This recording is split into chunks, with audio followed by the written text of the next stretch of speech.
오늘 우리에게 주신 하나님의 말씀은 창세기 20장에서 23장까지의 말씀입니다. 창세기 20장에서 23장까지의 말씀을 함께 보도록 하겠습니다. 창세기 20장의 전체 내용은 아브라함이 또 한 번 자신의 아내 사라를 누이라고 속이는 사건을 구체적으로 기록하고 있습니다. 그랄 왕 아비멜렉이 사라를 취하려고 합니다. 그러자 하나님께서 그에게 이렇게 말씀하십니다. 우리 7절 말씀 함께 같이 읽겠습니다. 이제 그 사람의 아내를 돌려보내라. 그는 선지자라. 그가 너를 위하여 기도하리니 내가 살려니와 내가 돌려보내지 아니하면 너와 내게 속한 자 다 반드시 죽을 줄을 알지니라. 하나님은 아비멜렉에게 아브라함을 뭐라고 소개하십니까? 선지자라고 말씀하십니다. 아브라함이 선한 일을 행할 때, 어떤 능력을 행할 때 이런 말씀을 하지 않고 아브라함이 아내를 누이라고 속일 수밖에 없는 가장 부끄럽고 수치스러운 자리에서 아브라함을 선지자라고 말씀하고 있는 것입니다. 즉 아브라함은 자격이 없고 의의가 없을 때 하나님께서 아브라함의 선지자됨을 하나님이 이루어 가신다라는 것을 말씀하고 있습니다. 창세기 12장에서 20장까지 보면 하나님께서는 아브라함이 자기 힘과 자기 지혜로 스스로 구원하려고 하는 그 마음을 다 내려놓게 합니다. 자기 의로 이룰 수 있는 것이 없다라는 겁니다. 자기 스스로 자신의 생명과 자신의 가족을 지킬 수 있는 존재가 아니라는 것을 말씀하시면서 그 죽음의 자리에 들어갈 수밖에 없는 아브라함을 하나님께서 구원하신다는 것을 경험케 합니다. 왜 이렇게 일하십니까? 왜 이렇게 도우시고 이런 사람을 선지자로 세우실까요? 그것이 바로 복음입니다. 복음을 드러내시기 위해서입니다. 우리 인생도 그렇지 않습니까? 구원받을 만한 자격, 조건이 없습니다. 우리가 어떻게 죽어서 하나님의 천국으로 들어갈 수 있는 자격이 되겠습니까? 선한 일을 열심히 한다라고, 우리가 착하게 산다라고 우리가 그렇게 구원받을 만한 자격이 있겠습니까? 그렇지 않습니다. 우리가 죽을 때까지 선한 일을 할 수 없고 평생 우리의 의의를 이룰 수 있는 존재가 아닙니다. 오늘 하루만 해도 우리 인생이 얼마나 마음이 뒤바뀌고 우리의 말과 우리의 생각 가운데, 우리의 삶 가운데, 우리의 행동 가운데 얼마나 많은 죄 가운데 우리가 처하게 됩니까? 구원받을 만한 자격, 의의가 우리에게 없는 사람들입니다. 우리가 구원받을 수 있는 자격이 될 수 있다는 것, 하나님의 백성이 될 수 있는 것은 오직 하나님의 의로 이루어지는 일이라는 것입니다. 오늘도 하나님께서는 우리의 인생을 통하여서 하나님의 의를 드러내시기를 원합니다. 내 의를 드러내려는 마음, 내 열심으로 순종하려고 하는 마음 다 내려놓아야 됩니다. 하나님이 이끄시는 그 일에 내가 그 인도하심을 받는 일에 따라가는 것, 그것이 순종입니다. 내 열심이 순종이 아니라 하나님이 이끄시는 인생 가운데 나를 맡겨드리고 그 인도하심에 따라가는 것이 순종이라는 겁니다. 우리는 순종의 정의를 다시 생각해야 됩니다. 순종하면 내 열심과 내 의로 무언가를 이루려고 하는 것, 그것 역시 나의 의가 되는 것입니다. 내 의가 아니라 오직 하나님의 의입니다. 하나님이 인도하시는 인생, 하나님이 기뻐하시는 인생을 따라가는 것, 그것이 우리의 삶이 되어야 되고 그 삶 가운데 하나님의 의가 드러나는 것이 바로 우리의 인생이 되어야 됩니다. 하나님의 의가 드러나는 인생이 바로 복음을 드러내는 인생입니다. 하나님은 아브라함의 삶을 통하여서 복음이 무엇인가를 우리에게 가르쳐주고 계십니다. 21장입니다. 1절과 2절의 말씀 같이 함께 읽겠습니다. 여호와께서 말씀하신 대로 사라를 돌보셨고 여호와께서 말씀하신 대로 사라에게 행하셨으므로 사라가 임신하고 하나님이 말씀하신 시기가 되어 노년의 아브라함에게 아들을 낳으니. 자, 1절에 반복되는 말씀 두 가지가 있습니다. 무엇입니까? 반복되어 나오는 말씀이 하나님이 말씀하신 대로 그대로 되었다라는 겁니다. 이것이 뭘 말합니까? 왜 두 번이나 반복하고 있을까요? 하나님의 의라는 겁니다. 하나님의 신실하심이라는 겁니다. 하나님께서는 창세기 12장, 16장, 18장, 20장에서 아브라함도 하나님께서 네가 100세 아들을 낳으리라 그럴 때 아브라함도 웃었고 사라도 천사가 이야기할 때 웃었습니다. 불신입니다. 아브라함에게 믿음이 없었다는 겁니다. 아브라함과 사라에게는 온전한 믿음이 없는 상태였습니다. 흔들렸습니다. 그런데 하나님께서 아브라함과 사라를 돌보셨습니다. 아들을 낳겠다 말씀하신 대로 그대로 이루셨다는 겁니다.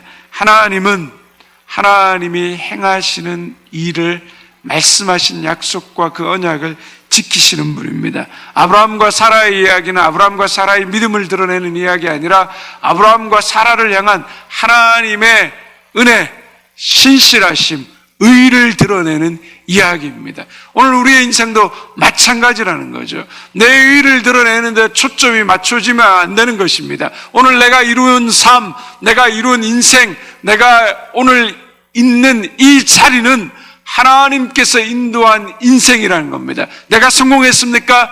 내가 높아졌습니까? 내가 좋은 자리에 앉았습니까? 그 인생을 누가 인도하셨냐는 겁니다. 그 의가 누구의 의로 여기까지 왔냐는 겁니다. 내가 건강할 수 있다고 건강할 수 있습니까? 내 지혜로 돈을 벌려고 한다고 벌어집니까?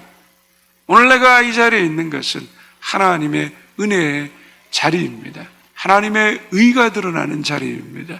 이 하나님의 의를 잊어버리면 안 되는 겁니다. 내 인생을 통하여서 하나님이 어떻게 일하셨는지, 오늘 나를 통하여 하나님께서 어떤 은혜를 베푸셨는지, 내 열심과 내 노력이 아니라 하나님의 열심과 하나님의 의가 드러나는 인생이 되어야 함을 우리에게 말씀하고 있는 것입니다.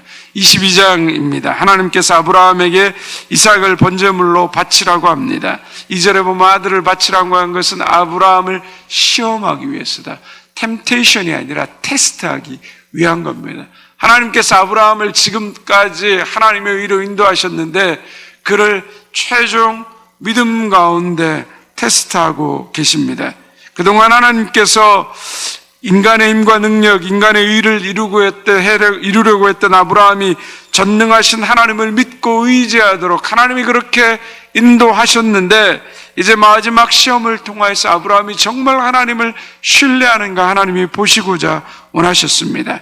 아브라함이 이 가혹한 시험을 통과합니다. 우리 13절과 14절의 말씀 함께 같이 읽겠습니다.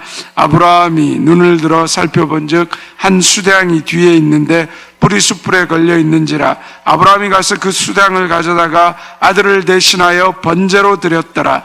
아브라함이 그 땅 이름을 여호와 이레라 하였으므로 오늘날까지 사람들이 이르기를 여호와의 산에서 준비되리라 하더라. 하나님께서 숯불 속에 수량 한 마리를 준비해 두셨죠. 그걸 보고 아브라함이 뭐라고 말합니까? 여호와 이레, 하나님이 준비하셨다라고 말하고 있습니다. 이 말은 무엇입니까? 자신이 한 것이 없다라는 겁니다.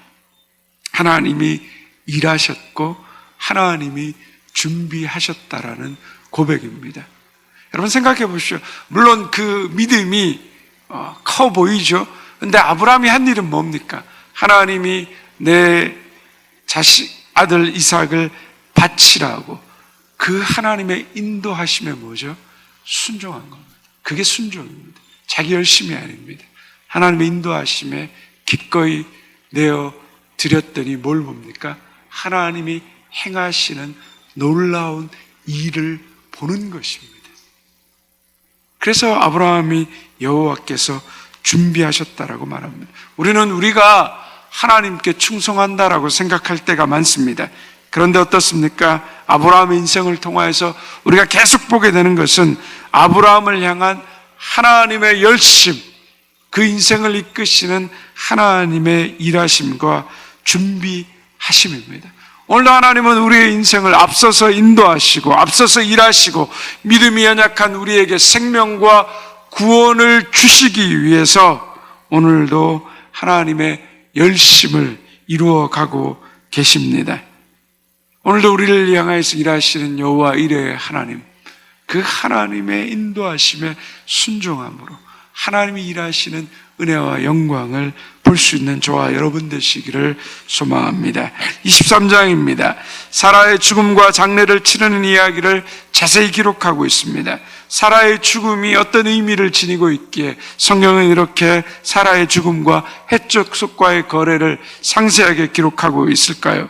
사라의 죽음은 소망이 없는 자리, 불행한 자리였습니다. 죽을 때 한 평의 땅도 없는 그러한 안타까운, 다른 사람에게 돈을 주고 그 땅을 사야만 하는 일이었습니다. 그런데 아브라함은 하나님께서 사라의 죽음을 통하여서 하나님이 하실 일을 깨닫고 그 일에 순종합니다. 사라의 죽음은 약속의 땅과 연결되어 있습니다. 우리 23장 19절에서 20절의 말씀을 같이 함께 읽도록 하겠습니다. 그 후에 아브라함이 그 아내 사라를 가나안 땅 마므레와 막벨라 밭굴에 장사하였더라. 마므레는 곧 헤브론이라. 이와 같이 그 밭과 거기에 속한 굴이 헷족 속으로부터 아브라함이 매장할 소유지로 확정되었더라. 아브라함은 나그네였으므로 소유지를 얻기 어려웠습니다. 온 족속이, 온 공동체가 이방 족속에게 땅을 팔 때는 그들의 공동체 안에서 동의가 있어야 하는 것입니다. 그들은 그냥 매장하라고 하지만 아브라함은 어떻게 합니까? 돈을 주고 그 땅을 반드시 사려고 합니다.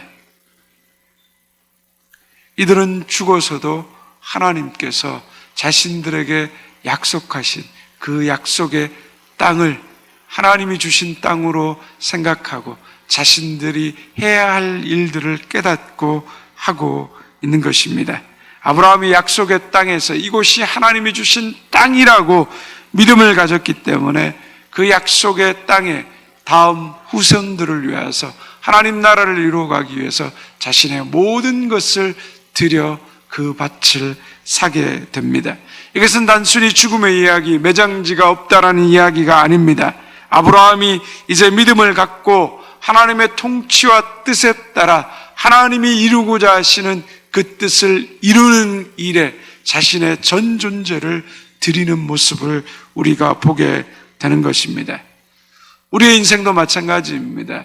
아브라함의 12장부터 시작된 아브라함의 이야기가 이삭을 바치는 이야기까지 이르기까지, 그리고 마지막 자신의 인생의 모든 것을 들여서 하나님 나라를 이루기까지 인도하시는 하나님의 섭리와 역사를 우리가 아브라함을 통하여서 보게 되는 것입니다. 아브라함을 통해 일하시는 하나님, 아브라함의 인생을 믿음의 그 자리까지, 완전한 자리에까지 이끄시는 하나님의 의가 아브라함의 생을 통하여서 드러난 것입니다.